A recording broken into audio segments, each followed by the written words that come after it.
Wine ஷாப்பில் பாட்டிலுக்கு 10 ரூபா விவகாரத்தில் ஒரு 5 ரூபாய்க்காக மது குடித்தவரை வீட்டிலே போய் சண்டை போட்டு அவரை தலையில் வெட்டி அவரை வந்து கொடூரமாக கொன்னுருக்காங்க. என்ன காரணம் அப்படின்னு பார்த்தீங்கன்னா, இவர் வந்து பாட்டில் மிச்ச பாட்டிலெலாம் இருக்கும். இந்த மிச்ச பாட்டிலுக்கு 10 ரூபா தர்றதா எங்கள் ஊரில் ஒரு குடிகாரன் இருக்கார். அவர் 5 பாட்டில் இருந்தாலும் சேர்த்து வச்சுருந்து அந்த காசை கொடுத்துட்டு அதில் சரக்கு அடிப்பார்.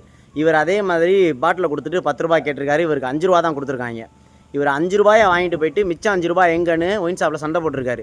மிச்சம் 5 ரூபா எங்கே, அந்த 5 ரூபா கொடுக்க உனக்கு வக்கு இல்லையான்னு திட்டிருக்காரு. அந்த திட்டினவருக்கும் பாரில் வேலை செஞ்சவருக்கும் வேறு ஜாதியான்.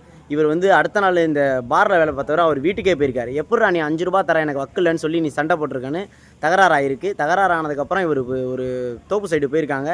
இவங்க 5 பேர் கூட சேர்ந்து போய் அவரை வம்பிழுத்து அவரை தலையில் பயங்கரமாக வெட்டி அவரை வந்து கொன்னுட்டு இவங்க வந்து போயிருக்காங்க. அவங்களோட உறவினர்கள்லாம் வந்து இப்போ வந்து என்னோடய கணவரை வந்து எனக்கு வேணும், அவரோட உடலை வாங்க மறுத்து போராட்டம் பண்ணியிருக்காங்க.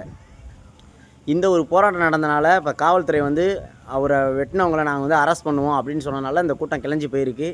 இந்த ஒயின் ஷாப்பில் இவ்வளோ பெரிய விவகாரம். ஒரு 5 ரூபாய்க்காக 10 ரூபா பாட்டிலுக்காக அவரும் 10 ரூபா கொடுத்துருக்கலாம். அப்புறம் 5 ரூபா தான் கொடுக்குறேன், அதில் நான் வேறு ஜாதி நீ வேறு ஜாதின்னு பெருமையெல்லாம் பேசிக்கிட்டு ஒரு 5 ரூபாயை திரும்ப கொடுத்துருந்தா முடிஞ்சிருக்கும். 10 ரூபா பாட்டிலுக்கு 10 ரூபா வாங்குறாங்க. இந்த ஒயின் ஷாப் விவகாரத்தினால எவ்வளோ பிரச்சனை நடந்திருக்கு. இந்த தகவலை நான் எதுவும் தப்பாக சொல்லியிருந்தா என்னையை பொறுத்துக்குங்க. இது வந்து செய்தியில் பார்த்தேன். சாத்தான்குள போலீஸார் வந்து விசாரணை நடத்தி அவங்கள வந்து கொன்னவங்களை வந்து நாங்கள் கைது செய்வோம் அப்படின்னு சொல்லி போராடியிருக்காங்க. போராடினால அவங்களோட ஃபேமிலிக்கு சொல்லி ஆறுதல் படுத்தி அமைச்சிருக்காங்க. ஏன்டா ஒரு 5 ரூபாய்க்காக இப்படியாடா ஒருத்தனை கொல்ற அளவுக்கு உங்களுக்குலாம் எப்படா மனசு வருது?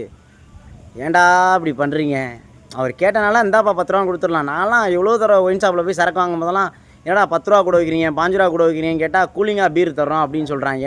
நம்ம வந்து யோக்கியம் கிடையாது. நம்ம தமிழ்நாட்டில் குடியை பற்றி பேசுகிறவங்களாம் இவெல்லாம் கேடு கட்டவன்னு நினைக்காதீங்க. எல்லாமே குடிக்கிறாங்க. எல்லாமே குடிக்காமல் நம்மளாம் அதை பற்றி பேசக்கூடாது அப்படின்னு மறைஞ்சு வந்துருக்காங்க. நம்ம யாருமே பேசாதனால தான் பாட்டிலுக்கு 10 ரூபா 15 ரூபான்னு கமிஷன் வச்சு ஒரு தீப்பெட்டி 1 ரூபா தீப்பெட்டியை நம்ம 2 ரூபான்னு விற்றா வாங்குவோமா?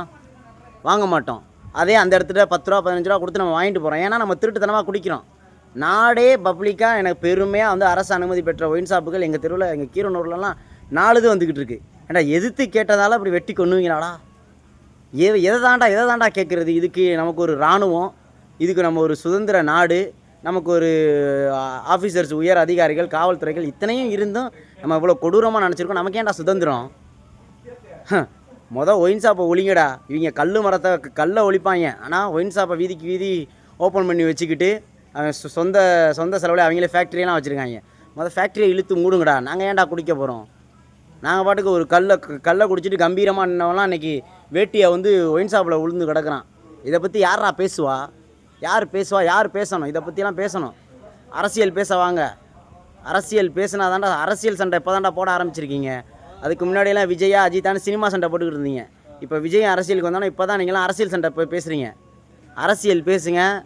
தயவுசெய்து இதுக்கு ஒரு முடிவு கொண்டு வாங்க. இப்படி ஒரு சம்பவமாடா? ரொம்ப வந்து நம்மளாம் சுதந்திர நாட்டில் இருக்கோமா? நமக்கு இவ்வளோ இராணுவ பாதுகாப்போடு நம்மளாம் எதுக்கு இருக்கோன்னே தெரில. தயவுசெய்து அரசு வந்து ஒரு நல்ல நடவடிக்கை எடுக்கணும். அரசை மாற்ற வேண்டிய கடமை உங்கள் கையில் இருக்குது. ஆட்சியாளர்களை மாற்ற வேண்டிய ஒவ்வொருத்தவனும் ஒவ்வொரு கடமையாக ஓட்டு போட்டு அரசியலை பண்ணுங்கள். அரசியல் பேச வாங்க, முன் வாங்க. அரசியல் பேசக்கூடாது, அரசியல் சாக்கணும். அரசியல் இல்லைன்னா இங்கே ஒரு மயிருமே இல்லை. தயவுசெய்து புரிஞ்சுக்கங்க, தெரிஞ்சுக்கங்க, நல்லபடியாக இருங்க.